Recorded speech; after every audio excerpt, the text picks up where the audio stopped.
Alright guys, today we're gonna show you how to turn this stump into this beautiful stump side table. So recently we had a really bad storm and a tree fell on our house a couple of months ago. And I wasn't thrilled with that because it cost a lot of money to get it off of our house. But out of the terribleness, we decided to make something awesome. I had seen from West Elm a while back that they had these really awesome stump side tables, and they were running around like $200 to $300 range. And obviously that is not something that Justin and I can afford at this stage in our lives. While we had to get the tree removed from the house, we did decide to keep the wood and do a couple of DIY projects with it. If we aren't gonna do a DIY with it, we're gonna burn it in our backyard. We have a nice little fire pit back there. and a fireplace. Oh, we do have a fireplace as well. I totally forgot that we had a fireplace in our house. So we decided to DIY some West Elm stumps. And we really didn't have to spend any money at all. The only thing we had to get was just some clear, it's not gel, what is that? Polyurethane? Coating, huh? Polyurethane. Yes. We just had to get some clear polyurethane. That was honestly all we had to buy, right? Yeah. I think maybe we had to buy a chisel because we didn't have a chisel. And then, yeah, that was it. That was some it. Sandpaper. Which you can use sandpaper for anything. Cheap. We'll it was link all like those products down to this. We'll link the details. yeah, we'll link all the details down below. Here's our stump.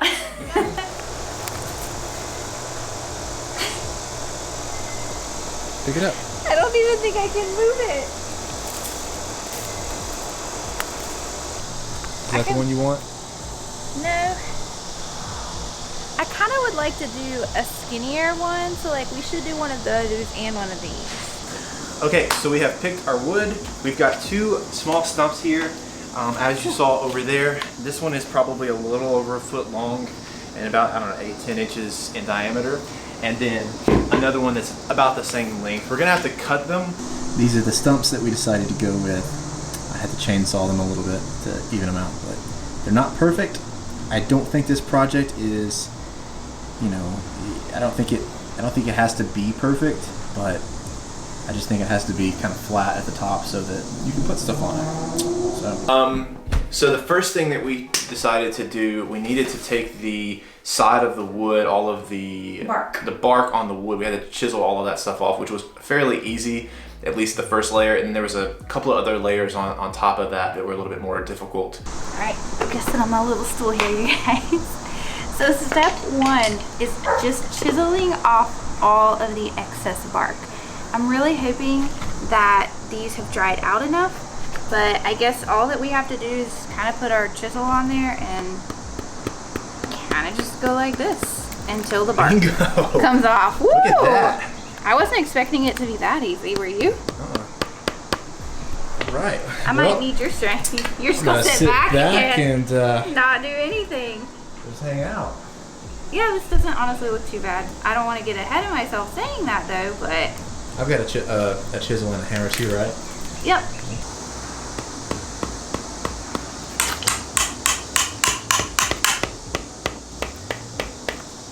Hi. This is probably going to take a little bit of time, so we'll touch base here in a couple minutes.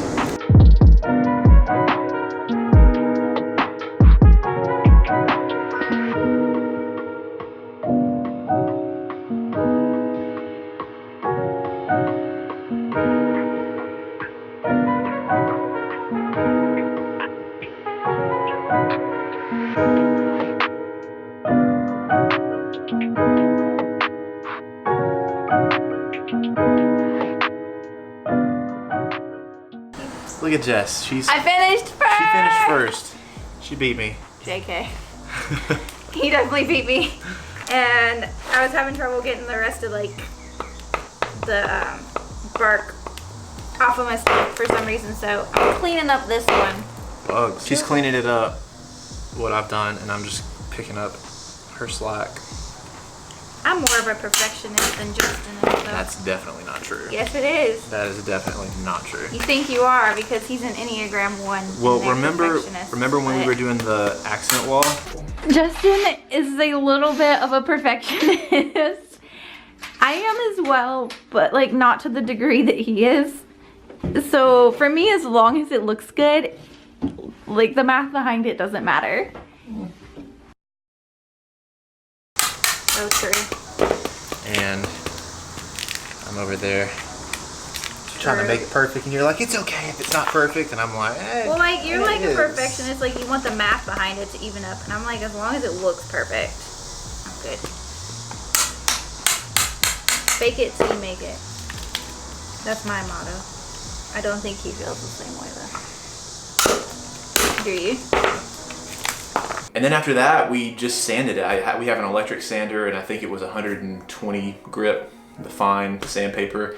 And then you had like a little handheld sander for some of the smaller edges. So it's a really easy project as long as you've got a stump of wood that is as thick as, I don't know, maybe about that thick or whatever. It's really easy. And we have several out back as well still left from it. So it was the chiseling, the sanding, and then using the polyurethane to give it a nice clean coated look to make it actually look like something was bought from the store. And that's really all we did. The next part is just decorating it, figuring out where we want to put it. We had a couple of places in the house that we knew that's probably where it would go. But honestly, there's a lot of different areas you can put it. You can put it next to your bed, use it as a nightstand. You can put it next to your dresser and use it as just kind of like a plant thing where you just put a plant. It's called a plant stand or a planter. A plant stand or a planter. I'm not versed in this. You know what I do want to do for another one? What? I've also seen this online where you like cut out a little tiny hole in the middle and you actually plant a succulent like We could do that. in the hole. We actually have plenty of pieces. We could do that. We have plenty more wood that we can do that Yeah. with. So that's going to be another DIY video for you guys because I think that would look pretty cool too. I just don't know where we'll probably keep that one outside though. Yeah. So this one is currently in our office, and all we did was we just stuck some fake greenery on top of there and a little pumpkin because it's fall time. And then I liked our vows sitting on here. I don't know if this is Justin's vows book to me. We have our other vows up there. So this can change out with the seasons, but honestly, we can put this just wherever we want to in the house. It's going to be an easy piece to move. Our stumps, they were cut for us. They're a little bit shorter. If we had a taller one, we could use it more as like a side table next to our couches or something like that. But I kind of like this just as a little decor piece. All right, so this one here we placed in our bedroom. We have a lot of the lighter woods going on, as you can kind of tell, with our dresser and our little, I don't remember what you call this thing, catch-all. Catch-all. Little, I forget what you call these things. I should know, I'm into interior design a lot. But up here we have just this little gold. This actually used to be a candle holder. And then these were some succulents that we had used in our wedding. I think these are fake, obviously. I think we're gonna maybe look to see if we can find something that drapes over, like a real plant to go in here. Something like that right there. Yeah, something like that other plant up there. But finding a planter thin enough and stuff that drapes enough so we don't want something too tall is going to be pretty difficult. So for now, this is what's going to sit here. We're going to use the fake plants. And honestly, I don't hate it. I might find something else to go where this used to go. What do you think? Yeah. I really like it though. I really like this kind of yellow toned natural wood color. We're really into the mango wood feel right now. This is not mango wood, of course, but it's very similar. Looks good. You look really mad. I have to lean down because I'm so tall to get in the frame, so I'm maybe stand straight. I'm short and I'm wearing heels even too. So thanks for watching this video. We hope you enjoyed it. If you did, hit the like button and let us know in the comments below if this is a project that you would like to try out. We think this is a super simple, easy DIY project that anybody can do as long as you have the tools, which are very easy and affordable to get, and a stump. Just a few stumps. If you got a tree out in the backyard that's fallen or some woods, you can go search for something. You can probably even find, I'm sure there's somewhere that you could get a little stump like this from maybe some family members or something. So, but yeah, I think we're excited for our next DIY project. Not sure what it's going to be, but planned. Oh, I actually know. Oh, you know what it's going to be. A couple of projects that we can do next. All right. I have a whole rolling list of them, you guys. Yeah. So make sure you subscribe, hit the notifications button, and so that you'll be notified when we release another one. And we'll see you in the next video. Bye. Bye.